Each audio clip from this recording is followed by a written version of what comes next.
The Bible says in Romans 8:28 that all things work together for the good of those that love the Lord, that are called according to his purpose. God took my good, the bad, and the ugly, and he transformed it into a new life with new purpose. Hello, folks, and welcome to Walking in Purpose. This concept is geared towards engaging in meaningful conversations with the hopes of making a difference in this broken world. The goal is to create pathways and eliminate barriers of poverty, drugs, and community disconnect. And we do that through knowledge plus education equals confidence because we often fear what we do not understand, and knowledge is our best defense. Education leads to understanding, and understanding to alternative solutions. I welcome you here today on Walking in Purpose, and the topic today is community service. I'm going to say that again. The topic today is community service. Now, most of us think of community service of giving of our time, resources, or money. But I want you to just stop for a minute and kind of stretch your mind and think about community service in a different perspective, right? Like community. Community really starts in your household. You know, your parents raised you in a communal atmosphere and they show you service as well, how you should treat, talk, and respect one another within the household. And that translates and carries over to when you become older as an adult or even going through uh, middle school, high school, so forth and so on. So you're taught community service through your household, and then that's passed on to you as a person to do the same. So let's look at it from a different perspective as well as how we are grooming our kids in our household, whether it's our brothers and our sisters, that's really strongly connected to mentoring as well. So, saying that, I'll segue into the point that this young man that I'm about to introduce strongly understands the principles of community service. And he reminds me of this quote: we make a living by what we get, but we make a life by what we give. I'm going to say that again. We make a living by what we get, but we make a life by what we give. And this man has given up his time. And it also reminds me of a scripture, First Peter chapter 4, verse 10. It says, each of you should use whatever gift you have received to serve others as faithful stewards of God's grace in its various forms.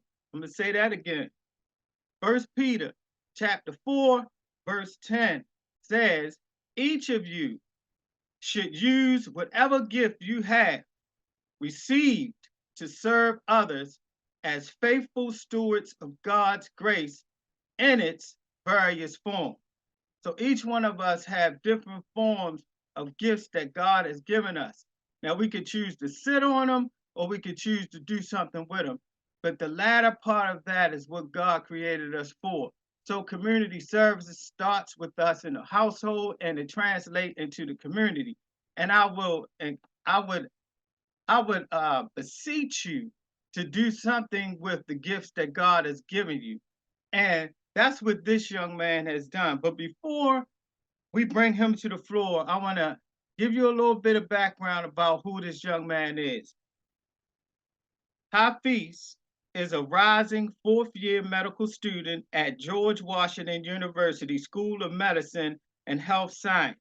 In 2020, he received a Bachelor's of Arts in African American Studies from the University of Maryland, College Park with departmental honors.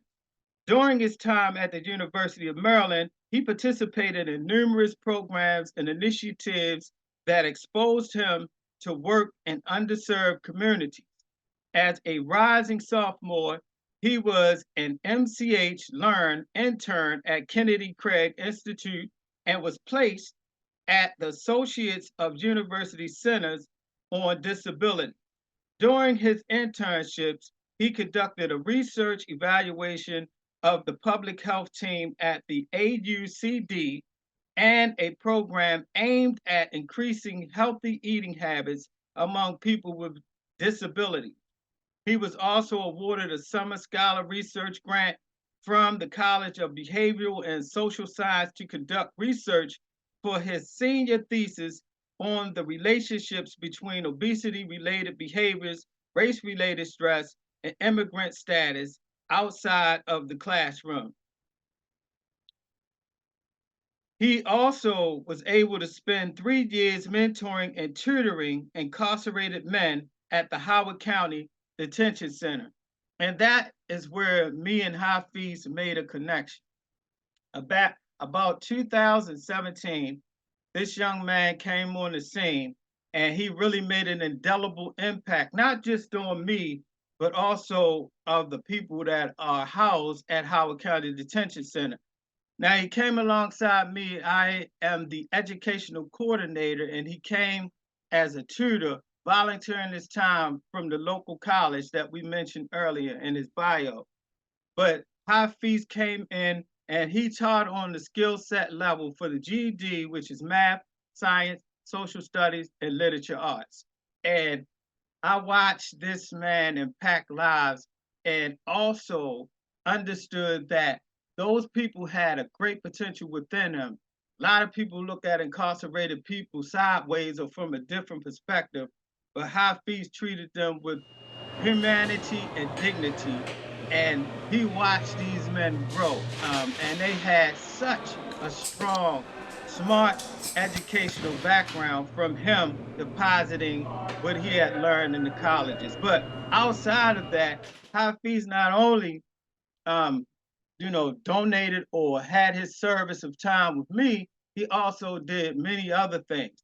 So I'm going to allow him to talk about his experience with me and why it's important that we understand that those folks behind the fence could be our son, our daughter, our fathers, and even grandfathers that need to be treated with respect and dignity, and they also still have value. And so he's going to give you some more in-depth discussion about everything centered around community service. So without further ado, I'm going to bring to the floor my good friend, colleague, and I'm so proud of what he's doing right now as he is becoming a doctor at that. So without further ado, Hafiz, take the floor. Thank you so much for a great introduction, Mr. Lane. That was really, that was fantastic. I'm so grateful to be here today. And I apologize again for my voice as I'm a bit under the weather. But yeah, no, I'm really excited to be here to talk about my experiences working with you and some of the things I've done in the past to impact community, given that's the topic of today's discussion. And I do want to give a little more background about like how I just was able to find this opportunity to work with you at Howard County Detention Center and like why that was such an important opportunity for me. And so I remember when I was in undergrad, I was in this leadership organization with some of my colleagues. And she had mentioned at one of the meetings that this program was looking for new volunteers. And I was like, wow, like, I've never heard of something like this before. It seems like a really unique thing to do. I've always been passionate about and wanted to find ways to be involved with at-risk youth and just be involved in like community intervention programs that can kind of assist with getting people's lives on track. And so that's really where I first found out about the tutoring opportunity. And from there, I was placed at Howard County Detention Center with you. And there were a couple other colleagues along the way as well that played a role in what we were able to do.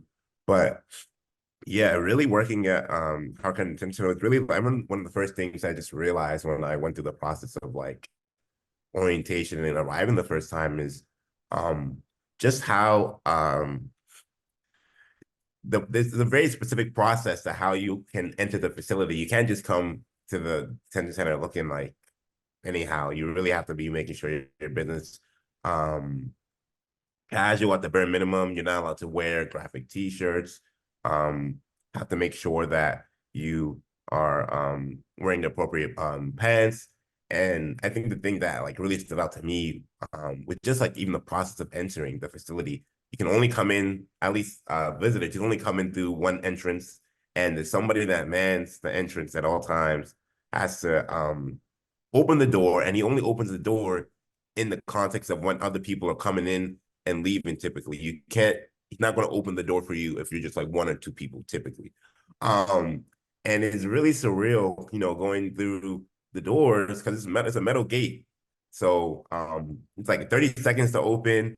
It's not like you just open a regular door to your house. Like it's a metal gate that opens, it's very loud noise, and closes behind you. And once it closes, you're in there. You can't you're in there until you go back through the metal gates. And that's, I think, one of the things that I really like was like, wow, because for myself as a volunteer coming into this facility, um, I know that at the end of the day, I'll be able to leave. But I'm working with people that are going to be in there, some of them maybe for the rest of their lives, many of them for several years. And it gives you a different perspective on your freedom and like what privileges you have in the world. It's not something that we should take for granted, being able to wake up in our own shelter, in our own home, and being able to move about freely. These are men that had that opportunity before and lost it for whatever reason. And I think when you approach it like that, it's really like, wow, when Mr. Lane says should not fall on deaf ears, I think it is really true, the impact that we have on these students and the things we're able to do for them. When they're in this environment, we are just looking at them as individuals who are here to learn. We're here to try to better themselves and find opportunities to prevent prison recidivism, and making sure that once they leave the facility, that they're on track to accomplishing goals for themselves that are going to allow them to be productive members of society. And I think that's a really beautiful pursuit that these people have, knowing that they've done something wrong in the past in their lives that's kind of put them in this place. But they know they have the opportunity to go the other way and to be involved in that journey with them, to support them along that path. I think it's something that is really beautiful, and I think it's something that we as a community, given what Mr. Lane says, should be focused more on.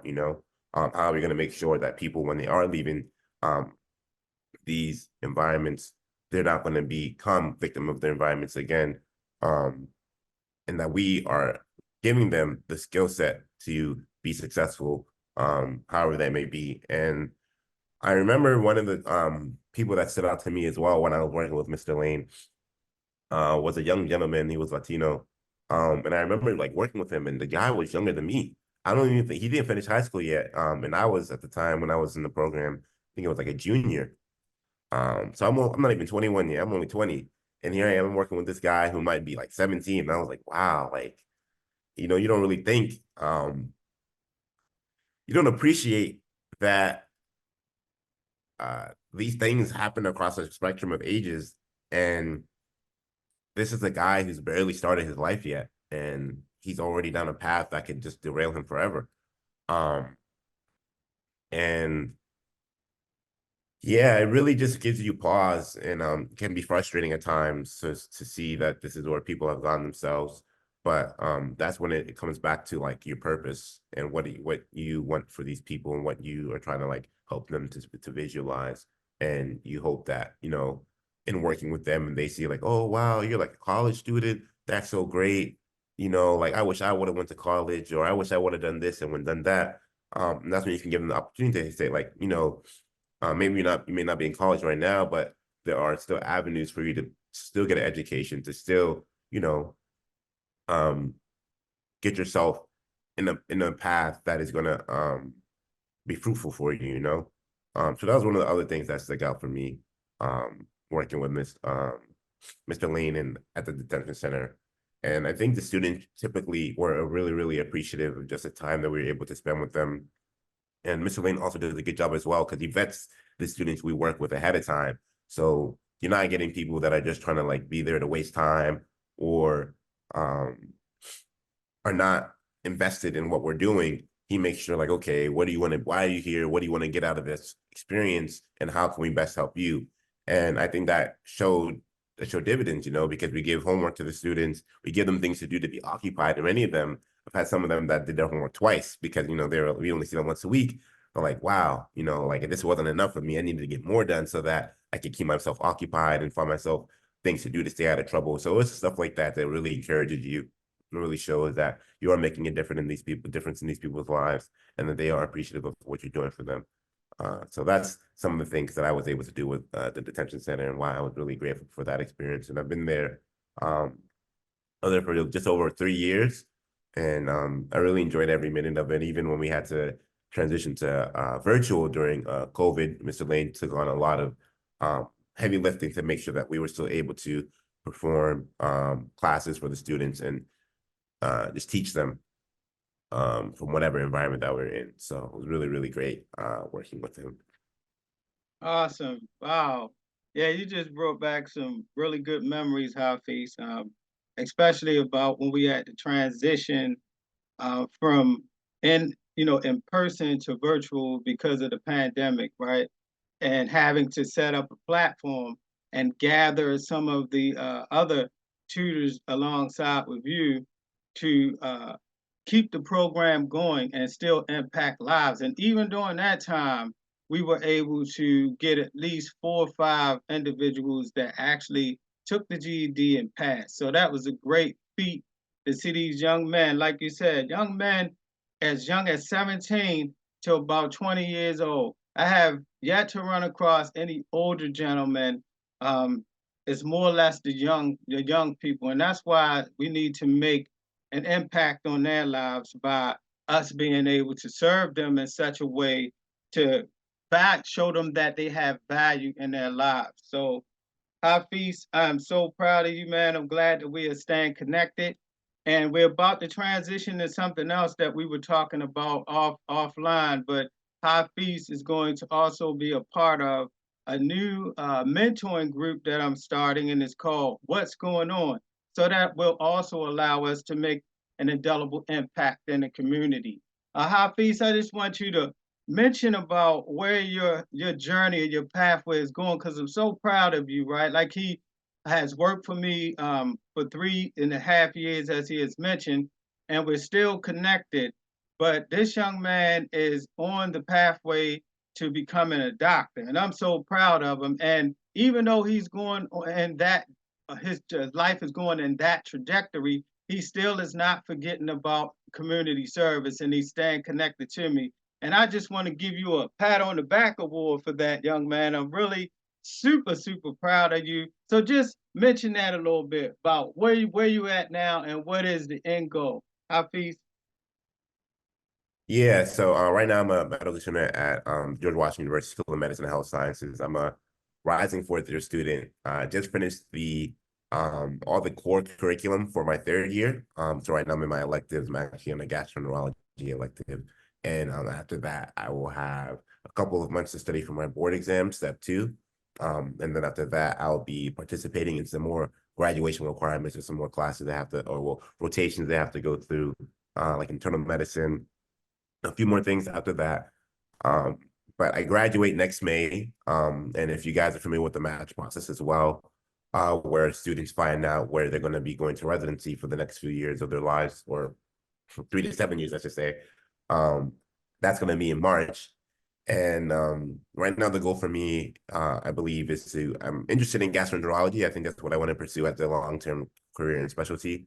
And so to be able to do that, I have to do a internal medicine residency, which is about 3 years. And then there's a gastroenterology fellowship as well. And that is another 3 years. So about 6 years total in terms of additional training once I graduate from medical school. And then if I want to do specific specialties within gastroenterology, so like irritable bowel disease or motility disorders, or like advanced endoscopy procedures, that's an additional 1 year fellowship, which, I don't take off the table. See where I am in 6 years. In 6 years, I'll be 31. That's crazy. I can't, it's really intense to think about life on the other side of 30. I still think still remember being vividly in my early teens, when I was working with Mr. Lane, I was just turned 20. So that just kind of tests to like how long Mr. Lane and I have known each other, and how long we've been able to maintain our relationship together. And like what Mr. Lane has been saying as well, community service is something that's really important to me and special. It's a special interest of mine.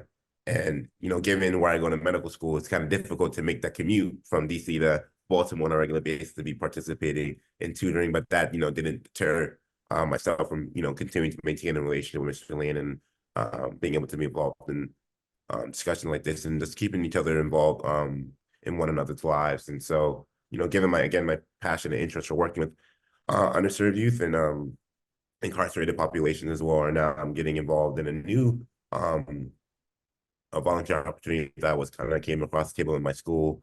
I think it's called CASA DC, and it's like an opportunity to be they pair you with youth that have been involved in the criminal justice system that are currently going through a process of like I guess they're going to be on trial, or they have to get seen by a judge to kind of determine what the status of their what them was going to be like based on their crime.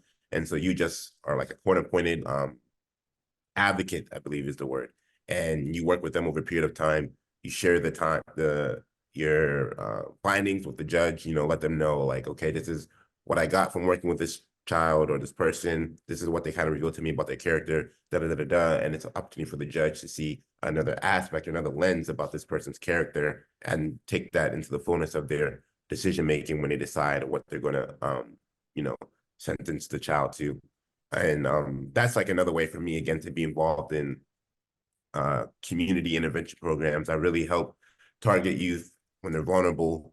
They can, teeter-totter, they can go one way, they can go another, and hopefully prevent them from going the wrong way. And I think it's just important for me to be involved in these kind of projects as I continue to grow, because I have my own aspirations for developing programs, hopefully in the future, with the funds that I'm able to make for my career. And I think this is going to be arming me with the skill sets that I need to implement those things and really have perspective and an appreciation for that work. So awesome. Yeah, that is awesome, Hafis. And I think that's why you're a good fit for the mentoring program that I'm starting. Actually, it's starting this Sunday. So it'll be great to have you come on board and reconnect in community service, because that's what it's all about. And like you said, reaching back and getting those youth, because the youth are our future, and those are the ones that's really being impacted today. That's why the goal is to create pathways and eliminate barriers of poverty, drugs, and community disconnect, because those are the three areas that are being affected. And most of these young men that are coming up, like I said, I see them, like you just mentioned, tutoring a guy 17, and I'm seeing them in and out, influxing, right, with these young men. And now God has given me an opportunity to start this mentor group. So I want to funnel them out of there. And then you talking about that program so we can connect all of that together. You know that old African proverb that says it takes a village to raise a child. And that's the community service aspect, right? So we want to bring that old adage back so that we can touch lives, right? One heart at a time. I don't know if I had mentioned this to Hafis or he knows, but I've been incarcerated for over 10 years, 10 years, 3 months, and 25 days. Yes, I've been addicted, afflicted, and convicted, right? But whom the Son has set free is free indeed. You need to get a hold of my book.